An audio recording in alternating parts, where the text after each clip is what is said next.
Vamos lá? Vamos continuar agora com o bloco 2, que corresponde à aula 1 de trauma, da apostila de cirurgia 1 do Medicurso. Vamos lá? Agora a gente vai partir, pessoal, para os traumas específicos, tá? E nesse bloco 2 a gente vai abordar basicamente os traumas de pescoço e face, tá? É um bloco mais curto, vocês vão ver, mas não menos importante que os outros, beleza? Cai também em prova, não cai tanto como o pneumotórax, por exemplo, mas cai bastante, principalmente trauma de face, beleza? Bloco 3, relembrando, vamos falar um pouco sobre os traumas de tórax. E no bloco 4, né, aquela revisional, né, aquela revisão, né, um apanhado de questões mais importantes que a gente separou para vocês, para poder consolidar o conhecimento e seguir o nosso trajeto aí. Beleza? Vamos começar agora com os traumas de pescoço e face. Pessoal, a gente começa com traumatismo de pescoço, tá? Que a gente tem que saber basicamente algumas coisas importantes, tá? Primeiro que os traumas de pescoço, para a gente classificar ele em gravidade, a gente tem basicamente que dividir o pescoço de duas formas. Primeiro, a forma antero-posterior, tá? De frente para trás.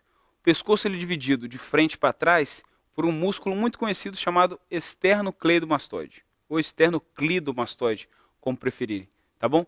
Ele vai dividir o pescoço em trígono anterior e trígono posterior, tá? A gente pode ver aqui nessa figura aqui, tá? O trígono posterior, trígono anterior, beleza?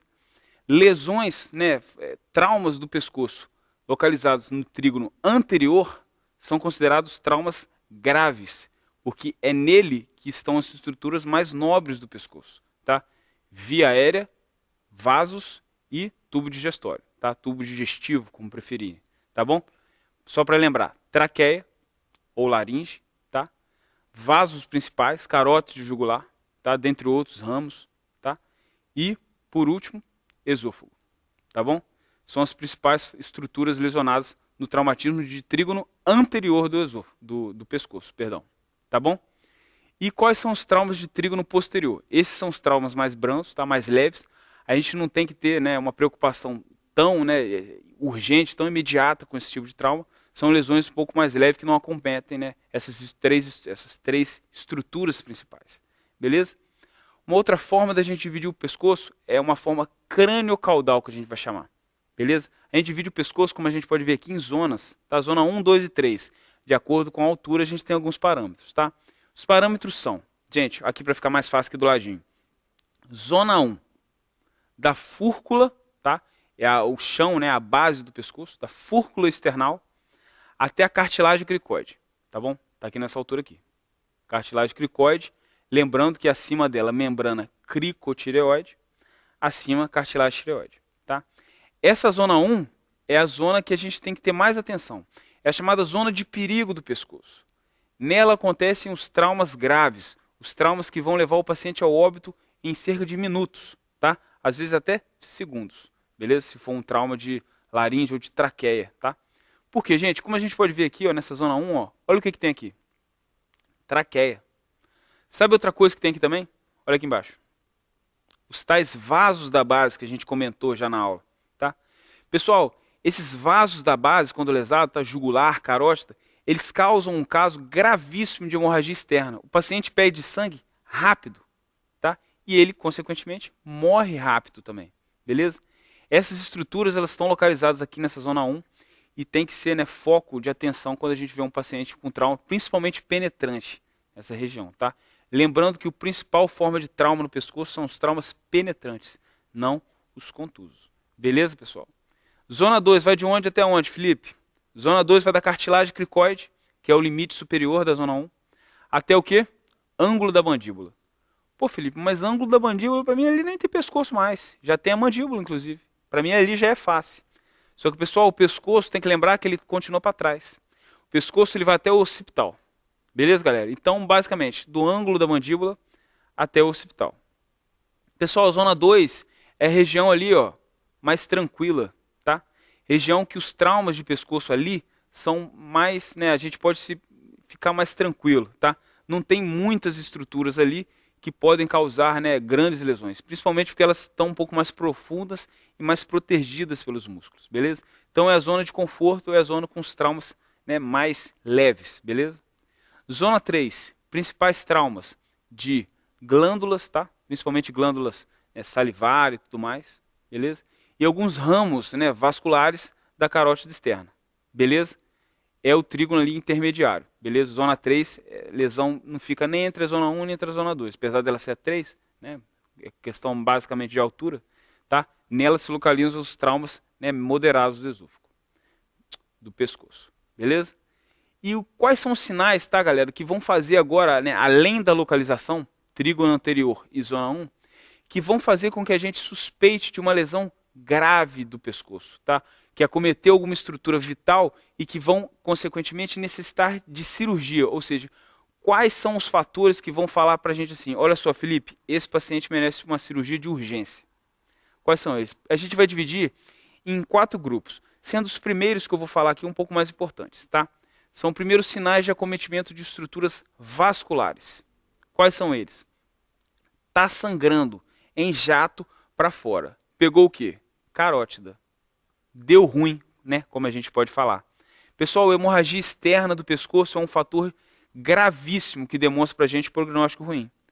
Essas lesões vasculares, tá? Não só a hemorragia externa, como o hematoma e essa diminuição do pulso carotídeo, elas são tratadas de 2 formas. Ou reparo vascular, se você tiver, né, capacidade para isso, ou então você é um cirurgião vascular, né? Ou você repara o vaso, né, sutura, rafia ele, ou você liga o vaso. Tá no desespero, tá sangrando? Liga. Faz parte, se for só de um lado, é claro, né? Não vai ligar as 2 carótidas do paciente, beleza? Carótida externa, pode ligar. O corpo dá um jeito de compensar, beleza? Reparo ou ligadura. Esses são os principais sinais, tá bom? Hemorragia externa é o mais importante deles. Hematoma em expansão, por que ele é importante? Por que ele define para a gente um sinal de gravidade? Lembra da complicação, né, uma das complicações mais graves da tireoidectomia? Hematoma. O hematoma ele vai crescendo e ele vai comprimindo as estruturas em volta dele. Além disso, ele vai se infiltrando pelos tecidos até causar o quê? Sabe? Além de comprimir a glote, ele causa uma infiltração tal na glote que ela se demacia. E aí você não consegue mais entubar o paciente. Isso é uma indicação clássica e imediata de abordagem cirúrgica do pescoço, tá? Dos traumas de pescoço. Tá bom? Além disso, diminuição do pulso carotídeo.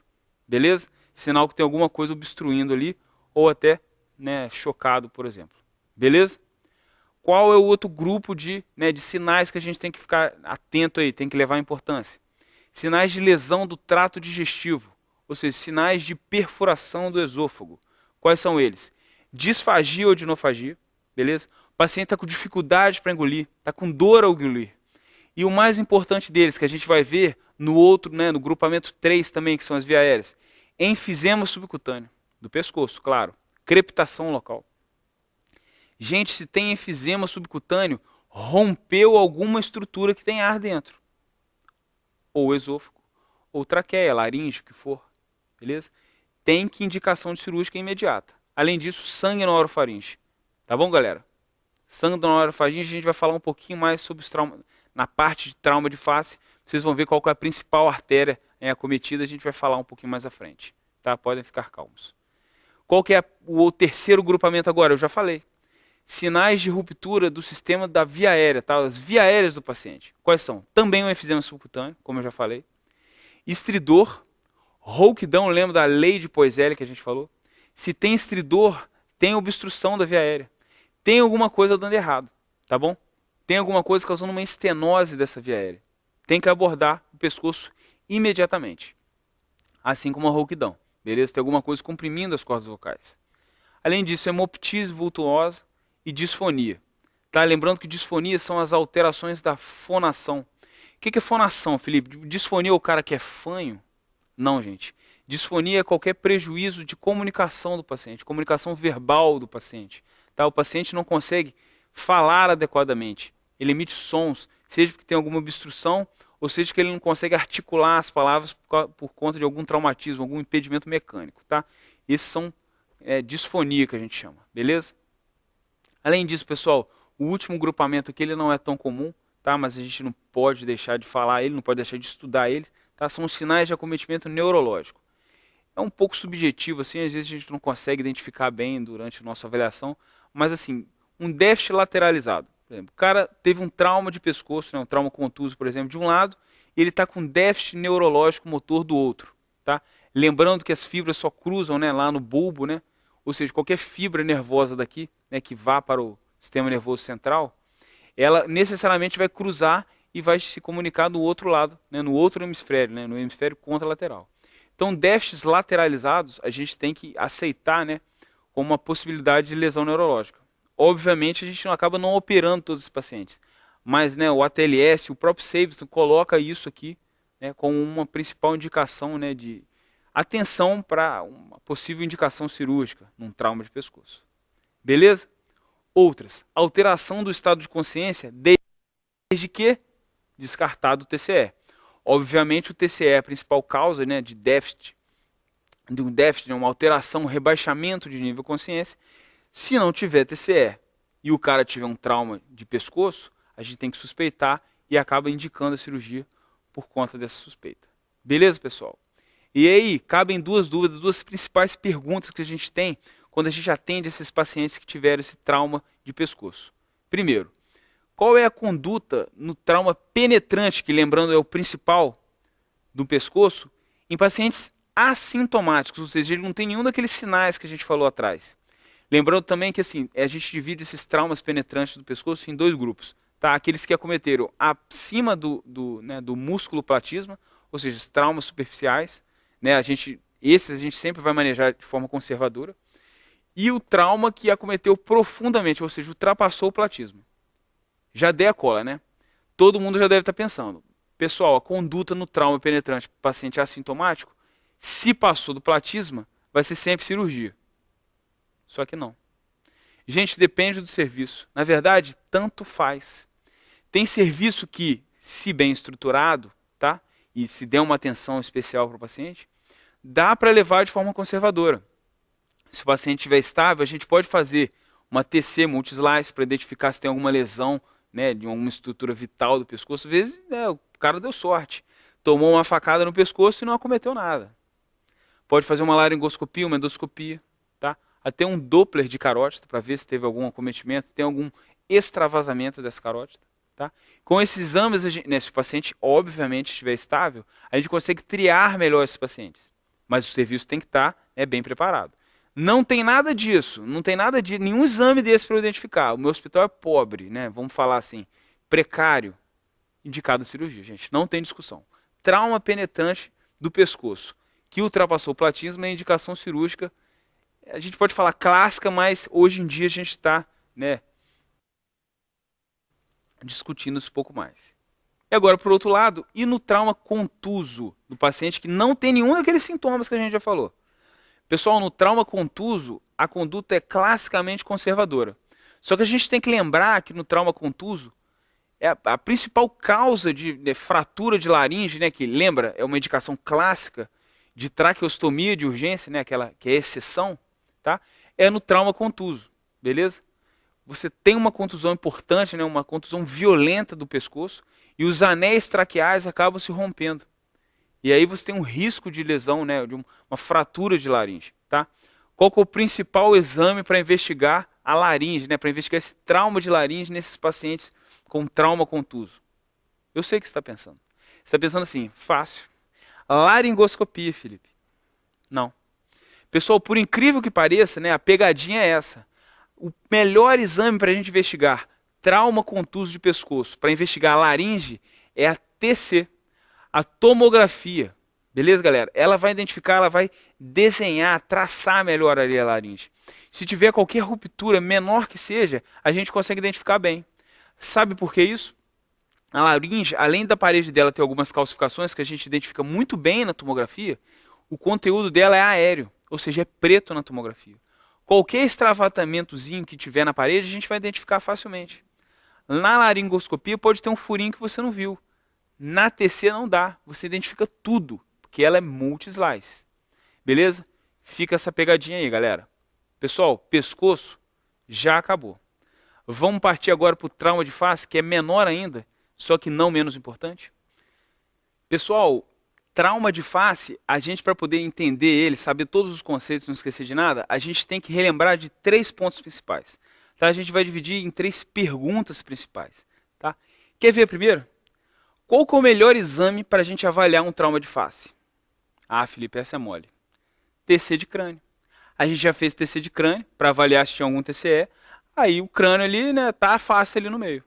Pessoal, não é isso. Quem trabalha em emergência sabe bem a diferença.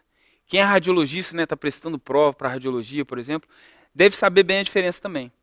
Existe diferença entre TC de crânio e TC de face, ou dos seios da face. A TC de crânio é para a gente avaliar, né, os hematomas, as hemorragias, o TCE propriamente dito. Não avalia adequadamente os seios paranasais, por exemplo. O melhor exame para a gente investigar o trauma de face chama-se TC de face. Ou melhor, TC de seios da face. Tá? Essa é a primeira pegadinha que às vezes cai em prova. Beleza, galera? Segundo ponto, hemorragia. A gente já falou algumas vezes durante a aula, sobre uma das complicações, né, que indicam a via aérea definitiva para o paciente, que indicam intubação para proteção das vias aéreas. Chama-se hemorragia profusa de orofaringe. Gente, a hemorragia profusa de orofaringe, ela tem uma causa principal. Sabe qual que é? Trauma maxilofacial. Gente, o traumatismo maxilofacial, normalmente cursa com trauma da placa cribiforme. Placa cribiforme é essa que, no meio dela, tem alguns ramos de uma artéria principal, ramo da carótida externa. Que é justamente essa artéria que vai sangrar durante a fratura desse osso, dessa placa, e causar essa hemorragia difusa. Difusa por quê? Profusa também. Porque ela é volumosa e ela não tem um ponto, né? Não é um ponto de sangramento. Ela é toda espalhada, né? Espalhada pelo osso. Beleza?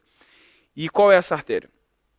A artéria maxilar, ou artéria palatina, que é um ramo da maxilar. Essa é a artéria que fornece os ramos, né? Que vão se entremear no meio da placa cribiforme, tá? E que quando lesada vão sangrar, e vão acabar no final das contas indicando uma via aérea definitiva por excesso de sangue, né, excesso de secreções na via aérea. Beleza, pessoal? Perguntinha então para não esquecer. Qual que é a principal artéria cometida no trauma de trauma maxilofacial ou fratura da placa cribiforme? Artéria maxilar. Não tem essa opção? Procura palatina. Vai gabaritar. Beleza? Por último, o que a gente tem que saber do trauma de face? Está aqui do lado. É a chamada classificação, pessoal, de Lefort. A gente divide Lefort, né, que é as fraturas da maxila ali, basicamente, em tipo 1, 2 e 3.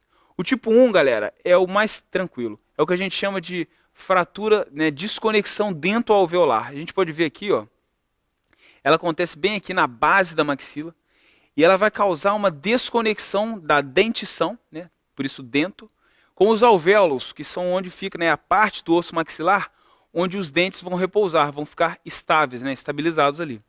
Causa uma desconexão ali. Tem um outro nome, tem um epônimo para esse tipo de lesão. Chama-se lesão de Guerin, ou Guerin, né? Cada um fala de um jeito, tá bom?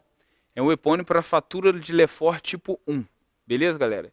Inclusive uma curiosidade aí para quem gostar, existe inclusive uma cirurgia realizada por cirurgiões bucomaxilos, né, dentistas, né, que serve para poder diminuir a gengiva. Tem muitos famosos que inclusive já fizeram essa cirurgia. Chama-se cirurgia, olha o nome, de Lefort. Tá? Eles causam intencionalmente uma fratura tipo 1 de Lefort, desconectam essa dentição do alvéolo e diminuem a maxila. Quando diminui, a gengiva sobe e aí ela diminui junto. Beleza? Aquela pessoa que tem aquela gengiva, né, pessoas que têm a gengiva um pouco, aparecem mais e não gostam disso, né, se incomodam, acaba realizando isso, né, esse tipo de cirurgia, uma cirurgia obviamente é complicada, não é uma cirurgia simples, tá, para poder diminuir a gengiva aí, tá bom?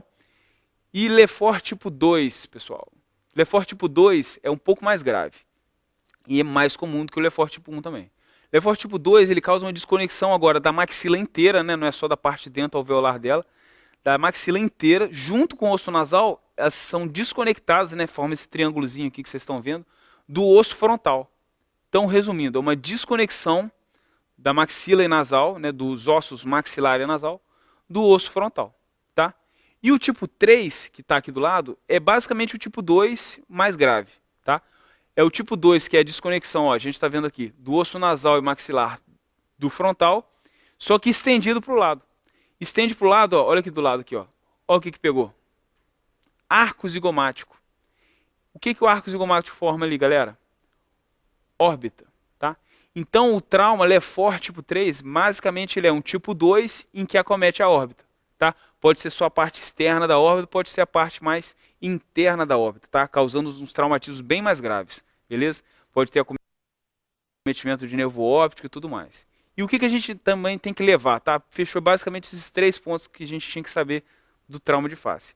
Uma coisa para a gente saber também, só para fechar e acabar de consolidar nosso conhecimento. Trauma de face não é urgência. Apesar da gravidade, a gente vê de olho assim para um paciente com trauma de face, é assustador às vezes. Tá? A pessoa fica deformada, né? Afunda aqui às vezes a maxila. É uma coisa bem assim, o paciente ele fica doido, né?